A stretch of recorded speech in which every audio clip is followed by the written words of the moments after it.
For anybody who's stuck in the stifling land of one-dimensional calculus, there's only one way to build a semicircle, and that's out of little rectangles. Each rectangle has a certain height, that's dy, and a certain width. I'd say that the width of each rectangle here is x, but that only takes us halfway across the semicircle. To get the full rectangle all the way out to this side, we have to go a full distance of 2x. So our area element dA is going to be 2x dy. The equation for a circle, which defines y, is x squared plus y squared equals r squared. And that is going to be trouble. If we're looking here for the y center of mass, we're going to need to find a way to express x in terms of y. X is the square root of r squared minus y squared. That doesn't look good. We will come back to it. In the meantime, we'll start the problem as we usually do by looking at the mass density. Sigma equals the mass over the semicircle over the area of the semicircle. Area of the semicircle is not bad. Area of the semicircle is 1/2 pi r squared. Half in the denominator is 2 in the numerator, so there's our sigma. And in addition to being a constant, as is ever, sigma is also dm dA. That means that when we are ready for dm, is going to be sigma dA. So let's start our formula. Let's find the center of mass and see how well it's going to go. Our formula for the vertical location of the center of mass is 1 over m times the integral of y dm. That's 1 over m times the integral of y. Here we go with the substitution. Sigma, lots of constants, we can deal with that. dA. dA is 2x dy. There's sigma, total mass over total area.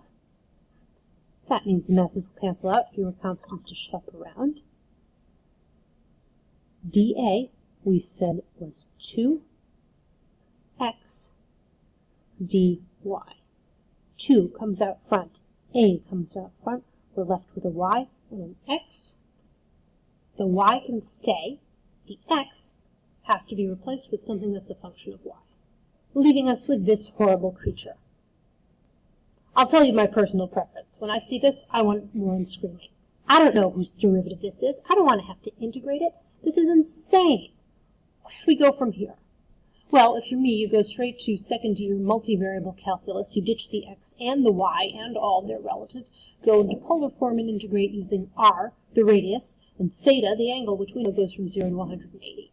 But if you're bent on doing this with rectangles, there is a way, and that way is U substitution. U substitution is the perennial answer to the question, what do I do if I can't anti-differentiate this mess that I have?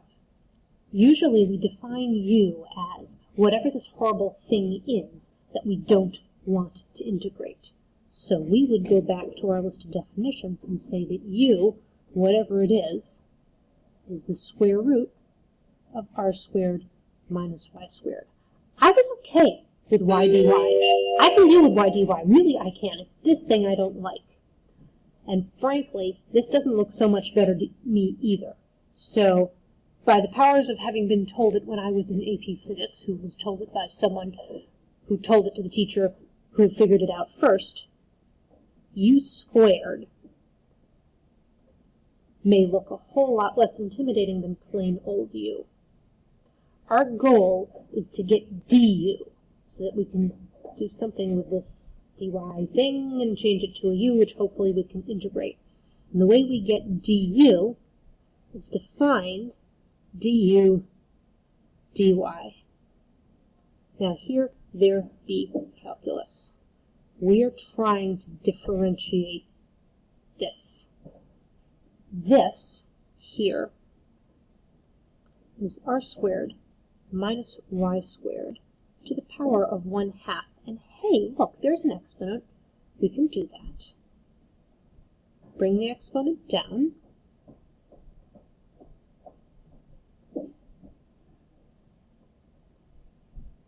Subtract the exponent by 1. Chain rule, take the derivative of whatever's inside. What's inside? R squared minus y squared. R squared, derivative, it's a constant, 0, beautiful. Derivative of negative y squared, bless my soul, it's negative 2y. Well, that's horrible. Multiply both sides by dy. We have du equals. This isn't nice. This is, oh, wait, hey, that's not so bad. This 1/2 cancels this 2, so we're just left with a little negative sign. And what's this? This is 1 over the square root of r squared minus y squared times y. Wait a minute, the square root of r squared minus y squared, I've seen that before. That's u. Hey, we can move the dy to the other side. Du equals negative 1 over u times y dy. Move the u to the other side.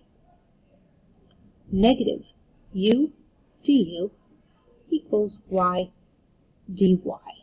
And that is exceptionally cool. Because over here, look, is precisely what we have. We have y dy. Now we can substitute. Set up your y equation for the center of mass. We now ought to have everything we need. We have 2 over the area. Hey, we know the area. It's half pi r squared. We'll come back and substitute that in. Times the integral of u y dy. So we had 1u originally. And now y dy, bless my soul, that's negative u du. We can do this. We've got 2 over the area. Bless my soul, that area was pi r squared over 2. We can do that. So we've got pi over squared over 2 times the nice little integral of negative u squared du. Now, here is where we pay the price for u substitution, and that price is the limits of integration. Over here, when we were integrating with respect to y, the limits were easy. We started with 0, we all went up to the top of the circle. That's the final value of y equals r. We were integrating from 0 to r. But now we have to deal with u. Now we have to substitute. When y equals 0, u equals r. When y equals r, check it out, square root of r squared minus r squared, u equals 0. So instead of integrating from 0 to r, the way we would have for y, we need to flip those. We start at r, and we end at 0. Now, evaluate that integral, whose derivative is negative u squared. Do the top minus the bottom. You will see you are glad that negative is here because 2 negatives will make you a lot happier than 1 negative. Simplify. Cancel out what can be canceled and box your final answer. When you've got your final answer, it should be a respectable fraction of the radius of the circle. What fraction? Take a look at the picture. Should the center of mass be halfway up? No, it should be a little less than halfway up. Look at your fraction. If you've got a pi stuck in it, because I see a pi here, and let me tell you, I think that pi is going nowhere. Round up to 3, pretend it's a 3, and eyeball. Are you in the just under 50% range? Maybe not 50%, but somewhere in the 40s? In that case, you've done it right, and you've got a good answer for the center of mass